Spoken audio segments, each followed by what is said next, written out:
शरद पवारांना किती यातना होत असतील. मी नेहमी म्हणतो की पाण्यात पोहणाऱ्या माशाचे अश्रू कधी दिसत नाहीत. शरद पवारांना काही हृदय नाही, शरद पवारांना काही मन नाही, शरद पवारांना काही भावना नाही.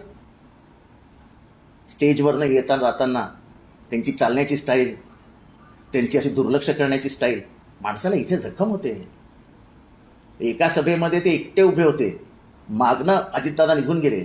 शेवटी सुशीलकुमार शिंदे हे त्यांचे जुने मित्र जवळ आले, त्यांनी त्यांचा हात धरला आणि दोघं स्टेज खाली उतरले. हे दृश्य बघताना माझ्यासारख्या माणसाच्या डोळ्यात पाणी आलं. इतका द्वेष. आणि ते बोलले ना, मी जे बोलतो तेच, की 4 वेळा उपमुख्यमंत्री बनवलं तुम्हाला, 25 वर्ष सातत्याने मंत्री बनवलं. हे स्वतः श्रीनिवास पाटील बोलले. मी तर बोलायचोच, पण मी खोटं बोलत नव्हता. श्रीनिवास पवारांच्या तोंडात न आलं. आता माझ्यावरती टीका करणारे ह्याचं उत्तर देतील काय? हे 2-2, 4-4, 5-5 पेड नौकर ठेवलेत, ते पेड नौकर येतील का बाहेर देतील उत्तर? द्या म्हणा आता उत्तर श्रीनिवास पवारांना, म्हणा मला जे म्हणतात ते. असं नाही होत. आम्ही सत्य बोलत होतो, आम्ही काहीही चुकीचं बोलत नव्हतं. हे श्रीनिवास पवारांच्या जे काही बोलले आहेत त्याच्यावर सिद्ध झालं. महाराष्ट्राला सर्व माहिती, मात्र मागे देखील बोललेलं हे भाऊक होतील, मात्र घडीनेच काम केलेलं आहे बारामतीमध्ये. लक्षात आता श्रीनिवास पवार काय म्हणाले ते कळलं ना आपलं. सर, चंद्रकांत पाटील म्हणतात की शरद पवारांनी 2019 साली लोकशाहीचा खून केला आणि त्या लोकांबरोबर जाऊन सरकार बनवलं, असा आरोप पवार साहेबांवरती केला. चंद्रकांत पाटलांना मला काय उत्तर द्यायचं. सर, आज सुप्रीम कोर्टमध्ये दोन्ही गटाचा वर निर्णय येणार आहे, त्याबद्दल काय?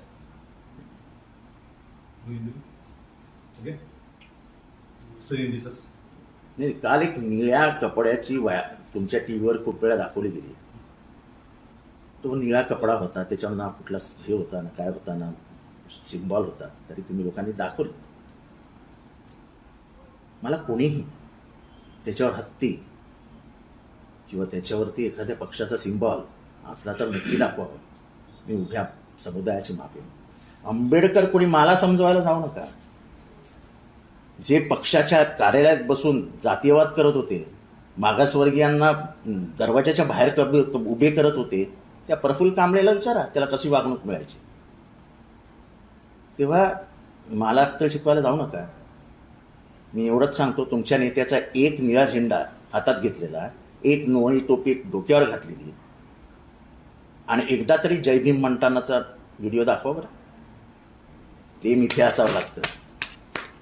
हे असलं केवळ राजकीय ह्याच्यासाठी म्हणून ज्या माणसाबरोबर ते झालं त्यानेच जाऊन पोलीस कंप्लेंट केली आता, की हे खोटं नाटं आमच्या जातीबद्दल पसरवतात, त्यांच्यावरच ॲट्रॉसिटी दाखल करा म्हणून. ह्याच्यात मला पडायचं नाही आहे. ॲट्रॉसिटी असा दाखल पण करू नयेत. पण आमचे जे हुशार विचार विकणारे माणसं आहेत त्यांनी तरी समजून घ्यायला पाहिजे. 3 वर्षाच्या बालकाने 5,000 रुपये घेऊन स्वतःचे विचार विकले, ते महाराष्ट्राला माहिती आहेत. त्यांनी तरी कमीत कमी समजून घ्यायला पाहिजे होतं की आपण काय बोलतोय, कशावर बोलतोय. बाकीच्या ब्राह्मण्यवादी माणसांबद्दल मला काही बोलायचं नाही, त्यांना मी खिसगंटे ते धरत नाही. देवेंद्र फडणवीस की अजित दादा कुठेही अशा प्रकारचे जे लिहूया, कुठेही निळी टोपी आणि कुठेही फिरताना दिसले नाही, त्यामुळे आव्हाडांना माफी मागण्याचा कोण म्हणाले? आंबेडकर चळवळीतली लोक ज्यांच्यावर नाही, आंबेडकर चळवळीतली लोक किंवा महाराष्ट्रातले तमाम ज्यांच्या तोंडात जय भीम आहे ते मला कधीच दोषी मानणार नाहीत. मला माहिती आहे ना माझा काय संबंध आहेत त्या समाजात, त्यांना किती माझ्याबद्दल आत्मीयता आहे. हे मी सांगायला नको की ह्यांना ते विचारत पण नाहीत. ह्यांनी चलावं दलित वस्तीमध्ये आणि कुठल्या घरात कोणाला जेवायला बोलवतात ते बघावं एकदा. अरे कधी दलित वस्तीत जेवायला गेलेत का कुठल्या तरी दलिताकडं? दलित नाही म्हणजे कुठल्याही खालच्या समाजाच्या माणसाकडे यांनी कधी जेवण तरी घेतलंय का? निवडणूक नाही, जितेंद्र आव्हाड काल एका टीव्हीवरती दादांनी मुलाखत दिली आहे, तर त्यांना विचारलं तिळगुळ हा तुमच्या हातात तिळगुळ दिला तर हा तिळगुळ कुठे पाठवाल, म्हणजे किती माणसाच्या मनात असते एखादी गोष्ट. ते म्हणे ठाण्याला पाठवीन. तर अवधूत गुप्ते होते, ते प्रेक्षकांना विचारलं ठाण्याला म्हणजे काय, म्हणाले जितेंद्र आव्हाड. म्हणजे अवधूत गुप्ते म्हणाले ते माझेही मित्र आहेत, पण म्हणजे त्यांच्या डोक्यात मी किती फिट आहे. फिट. राजकारणात एक नेहमी वाक्य म्हटलं जातं, you can love him, you can hate him, but you can't ignore him. तुम्ही त्याच्यावर प्रेम करू शकता, त्याचा दुश्वास करू शकता, पण तुम्ही त्याला विसरू शकत नाही, तुम्ही त्याला इग्नोर करू शकत नाही. हे दादांच्या बाबतीत करते. आणि मला श्रीनिवास पवारांच्या तोंडातनं जे आलं तेच मी बोलत होतो. त्यामुळे महाराष्ट्राला कळलं की जितेंद्र बोलत होता तेच पवार फॅमिली बोलते आत्ता. ह्याच्यापेक्षा मोठं काय असावं. आणि मला कधीही मी कोणाचाही सल्ला न घेता बोलतो. मी आत्ताशी तुमच्याशी बोलायला आलो, तुम्ही मला फोन केलात, मी सांगितलं 5 मिनिटात खाली आलो. याचा अर्थ मी कोणालाही फोन केलेला नाही. फोनवरती कोणाला विचारून मी कधीच टी व्हीवर ती मुलं कधी देत नाही. जसे इतर प्रवक्ते काय बोलू काय बोलू काय बोलू काय बोलू, त्याचा माझा स्वभाव नाही. साहेबांना विचारत पण नाही काय बोलायचं. आणि साहेबांनी काय सांगितलं एका मोठ्या माणसाला माझ्याबद्दल, ते जाहीररित्या सांगितलं ना की जितेंद्रला काय बोलायचं हे तुम्ही सांगायला जाऊ नका. आणि जितेंद्र जे बोलतो ते पक्षाची भूमिका आहे. अजून काय मोठं पाहिजे मला. टार्गेट केलं जातं. अरे मला टार्गेट केल्याने मला काय फरक पडत नाही. उभ्या आयुष्यात जो टार्गेटवर असतो ना तीच मजा असते, तीच मजा असते. सर, देवेंद्र फडणवीस असे म्हणाले की मी पुन्हा येईल असं मी म्हणत होतो, मी पुन्हा आलो पण 2 पक्ष फोडून आलो. आता घर फोडणं, पक्ष फोडणं ह्याला जर स्वतःच्या नीतीचा भाग कोणी समजत असेल तर ते दुर्दैव आहे. आपल्या ताकदीवर आलात ठीक आहे, पण मी फोडून आलो असं म्हणणं हे योग्य नव्हतं. त्याची दखल महाराष्ट्राने घेतली. परिवारवादा संदर्भात देखील ते काल बोलले होते. मात्र अजूनही तो विषय असतोय की पवार असतील त्या ठाकरे त्यांनी आतापर्यंत परिवारवादामुळे हा पक्ष संपला. हे बघा, मी कालच सांगितलं की सुप्रिया सुळे जेव्हा खासदार झाल्या तेव्हा त्यांचं वय काय होतं एकदा तपासून घ्या. जर पवारसाहेबांनी ठरवलं असतं तर त्या 25व्या वर्षीच खासदार झाल्या असत्या. पवारसाहेबांनी त्यांच्या आधी त्या लोकसभेत राज्यसभेत असताना सूर्यकांताताई पाटलांना मिनिस्टर केलं. त्याच्यानंतर पी ए संगमा यांची मुलगी आगाथा संगमाला मिनिस्टर केलं. पण त्यांनी कुठलीही संधी कधीच सुप्रियाला प्राप्त करून दिली नाही. एक बाप म्हणून त्यांना प्रेम जरूर आहे, असावं. मला पण माझ्या मुलीबद्दल प्रेम आहेच, पण त्यांच्या दृष्टीने कार्यकर्ता म्हणजेच माझा, तो माझ्या विचारांचा वारसदार आहे हे पवारसाहेबांचं वागण्यातून दिसतं. नाही तर मी आज तुमच्यासमोर बोलायला बसलोच नसतो. कोण जितेंद्र आव्हाड? साखर कारखाना आहे, बँक नाही, कुठली फायनान्शियल कपॅसिटी नाही, शेती नाही, काही नाही, गाव नाही, जात नाही. एका अर्बन एरियामधून आलेल्या माणसाला महाराष्ट्रभर पाठवतात. ते कशासाठी पाठवतात? कारण का त्यांचं एकच म्हणणं आहे, शेवटी तू शिल्लक राहतील ते विचार. आणि ज्या माणसाने विचारांसाठी उभं घर फुटताना बघितलं पण विचार नाही बदलले, त्याच्याबद्दल आता काय बोलाल तुम्ही? म्हणजे एका रात्रीत इथनं इथे जाणारी माणसं ह्यांनी तर आता बोलूच नाही कधी. या आंघोळीनंतर कपडे बदलतात तसे तुम्ही पक्ष बदलतात. रात्री घातलेला सकाळी उचलून बदलता, तसं तुम्ही पक्ष बदलता. रात्री त्यांच्या कार्यालयात जातं, सकाळी उठून त्यांच्या कार्यालयात येतं. बारामतीमध्ये चंद्रकांत पाटील असं म्हणलं की आम्हाला फक्त शरद पवार यांचा पराभव महत्वाचा आहे. याचा अर्थ असा आहे का की शरद पवार हे बीजेपीचे वैयक्तिक शत्रू आहेत, त्यांना माहिती आहे. मला आठवतं 93 साली गोपीनाथ मुंडेंनी उघडलेली मोहीम, ते शरद पवारांना व्यक्तिगत टार्गेट करत होते. कारण का त्यांना दिसत होतं की इथे मतांचं एकत्रीकरण, वेगवेगळ्या पक्षांचं एकत्रीकरण, त्यांचे जे वेगवेगळे संबंध आहेत लोकांबरोबर, त्याच्या बाहेर ती लोक जात नाहीत. आणि त्यामुळे शरद पवार संपले तर महाराष्ट्र मोकळा होईल जातीयवादासाठी. ते बीजेपीला 90 सालीच कळलं होतं आणि तेव्हापासून त्यांचे चालू आहे. पण त्यांना आजपर्यंत यश आलं नव्हतं.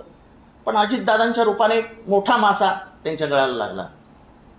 मला आठवतं की जेव्हा समृद्धी महामार्गाचं काम अनाऊन्स झालं आणि मुख्यमंत्र्यांनी तेव्हाचे देवेंद्र फडणवीस साहेबांनी तिथे सांगितलं की आता हे काम MSSRDC करेल. तेव्हा MSSRDCचे मंत्री होते एकनाथ शिंदे साहेब.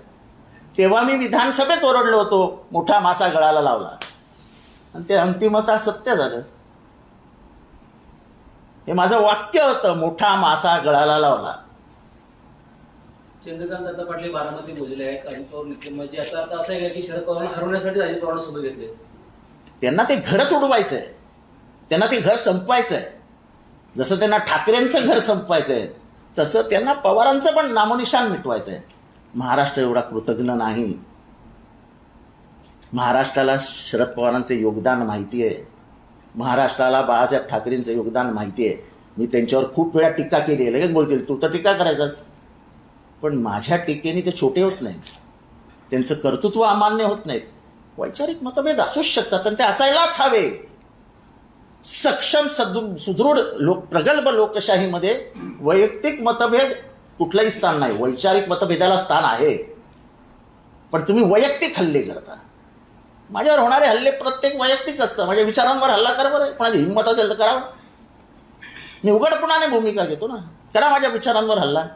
वैयक्तिक तुम्ही काही बोलत, त्याला मी उत्तर देत नाही. तुम्ही बघितलं मी गेल्या 5-6 महिन्याबद्दल माझ्या एवढं बोलतोय, मी एकतरी उत्तर देतो काय? किंमतच नाही, कशाला उत्तर द्यायचं? हल हवा येऊ दे. सर, शरद पवार रिपोर्ट आलेला आहे, 40 गोपनीय रिपोर्ट आलाय उदय सामंतकडे. 40 अरे कालपर्यंत 45 म्हणत होते. आणि त्यात म्हणतात की महाराष्ट्रात गर्दी कमी होते. हे जर मला कळलं असतं तर मी आलो नसतो. राहुल गांधी असं त्यांचं म्हणणे ठाकरे गटाने राष्ट्रवादी काँग्रेस. कालपर्यंत तर 45 म्हणत होते, 40 वर आले. वा, बरं झालं. काल तर म्हणत होते 45 मिळतील, 3 विरोधी पक्षांना मिळतील. आज काय झालं? 5 कमी झाले अचानक. हा काय गुप्त रिपोर्ट दररोज बदलतो की काय? राहुल गांधी यांची सर काल सभा झाली, त्यावरनं उद्धव ठाकरे यांनी भाषणाची सुरुवात जमलेल्या माझ्या तमाम हिंदू बंधन भगिनींना अशी केली नाही. त्यामुळे आता शिंदेच्या मंत्र्यांकडनं किंवा भाजपकडनं उद्धव ठाकरे यांच्यावरती टीका होते.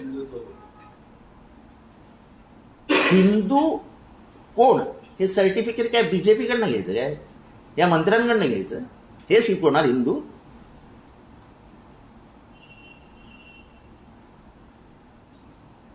मुस्लिम द्वेष म्हणजे हिंदुत्व नव्हे, ते त्यांचं हिंदुत्व आहे. पण वसुदैव कुटुंबकम मानणारे आमच्यासारखे अनेक हिंदू या देशात विदेशात आहेत. बस. सर, शरद पवार ने एक लिस्ट जारी की है पार्टी फंड को लेकर, जो उनको डोनेशन है, उसी देखा देख केजरीवाल ने भी किया है और स्टैलिन ने भी किया. किस तरीके से आप देखते हो सर? क्योंकि कहानी ये है सर कि जो गाड़ी झोला लेके आए थे वो हिसाब नहीं दे पा रहे सर. ऐसा कि मेरे गिरेबान में क्या है ये मेरे सिवाय कोई नहीं जानता है, और मेरे गिरेबान का ये सब खोल के दिखाना और बोल देना देखो मेरे गिरेबान में क्या है, इसके लिए शक्ति लगती है और ये शक्ति इधर लगती है. साफ जब तुम्हारा दिल होता है तब तुम दुनिया को बता देते कि मेरे हाथ में देखो क्या है. दिखा दिया आज पवार साहब ने, दिखा दिया अरविंद केजरीवाल में. अब जितनी भी पॉलिटिकल पार्टी है बता दो सच क्या है. सच क्यों छुपा रहे हो? आप अगर राम को मानते हो तो वाल्मीकि की बात मानो. रामायण लिखने के पहले वाल्मीकि ने क्या कहा था उसको भी मानो.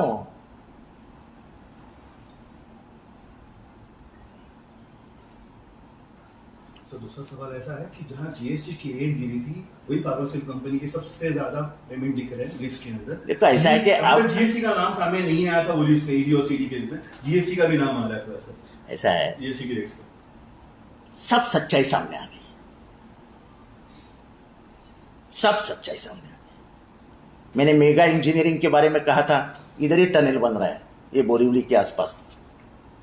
उनको समृद्धि का काम दिया गया था. जिधर जो ब्रिज गिर गया उसमें एक मजदूर मर गया, वो मेगा इंजीनियरिंग का ही काम था.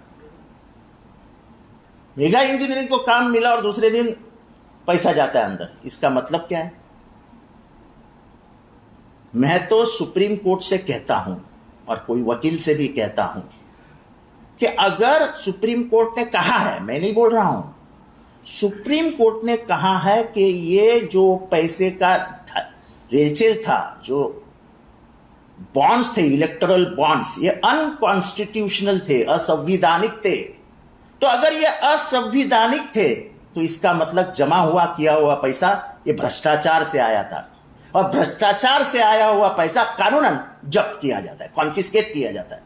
मैं तो कहूंगा सुप्रीम कोर्ट के आप ऑर्डर निकालो कि ये जितना भी पैसा आया सब कॉन्फिस्केट कर दो. The whole funds which have come through electoral bonds and taken away by various political parties. I am not taking anybody's name, but every political party who has taken electoral bonds and taken in the cash or taken in their account should be confiscated.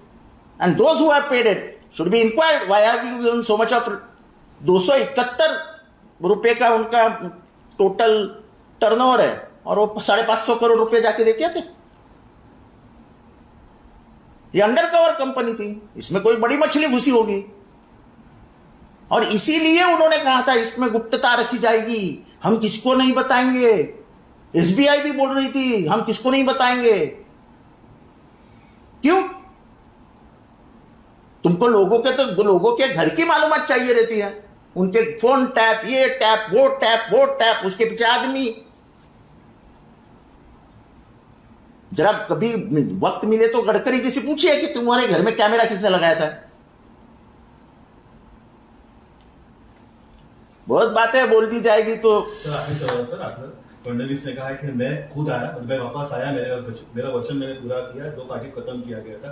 वो जो देखो ऐसा है, उसके बारे में वो अभी कबूल ही दे रहे हैं सर. परिवारवाद के बारे में देखो ऐसा है, परिवारवाद तो मैं उसके बात नहीं करना चाहता हूं, लेकिन देवेंद्र फडणवीस जैसे नेता के मुंह से ये बाहर आना कि मुझे गर्व है मैंने 2 पार्टी तोड़ी, ये अच्छा नहीं है. गणतंत्र के बारे में सोचो तो ये अच्छा नहीं है. आपने कैसी फोड़ी हो दुनिया को मालूम है. आप रात को ऐसे आपने आपके घर के ही लोगों ने बताया कि चेहरा झांक के कपड़े बदल के वो जाते थे. इतनी जरूरत नहीं होती है राजनीति में. राजनीति सीधे रास्ते से करो ना. मुझे याद है 1995 में जब हमको कम सीट मिली, शरद पवार जी वर्षा में बैठे थे, तब मैं और भुजबल साहब अंदर गए और उनको कहा कि साहब अपने पास अपक्ष है, अपन गवर्नमेंट बना सकते हैं. तो शरद पवार जी ने जवाब दिया कि लोगों ने अपने खिलाफ मतदान किया है, अपन अगर आज सरकार बनाएंगे तो लोगों को अच्छा नहीं लगेगा, जो लोगों के दिल में है वो होने दो, और तब जाके बीजेपी और इसकी पहली सरकार बनी. ये शरद पवार है. ये लोकशाही मूल्यों का पालन किया जाता है. पार्टी तो उन्होंने भी तोड़ी है, लेकिन सत्ता के लिए नहीं तोड़ी है. वो सत्ता में थे तब उन्होंने पार्टी तोड़ी, और तभी पार्टी तोड़ने का लॉ कानून भी नहीं था. और इधर तो बात सामने आई है ना, 50 करोड़, फिर अभी एक आमदार को 1000 करोड़, उसके पीछे 10% सब सामने आ रहा है ना. करप्शन ही बेस है गवर्नमेंट का, तो उस भ्रष्टाचार ही मूल है किसी गवर्नमेंट के फॉर्मेशन का. भ्रष्टाचार पे ये सरकार खड़ी है, तो क्या कहेंगे आप. महाराष्ट्र जैसे पुरोगामी प्रोग्रेसिव स्टेट में ये हो रहा है, ये बड़े शर्म की बात है. एबीपी माझा, उघडा डोळे बघा नीट.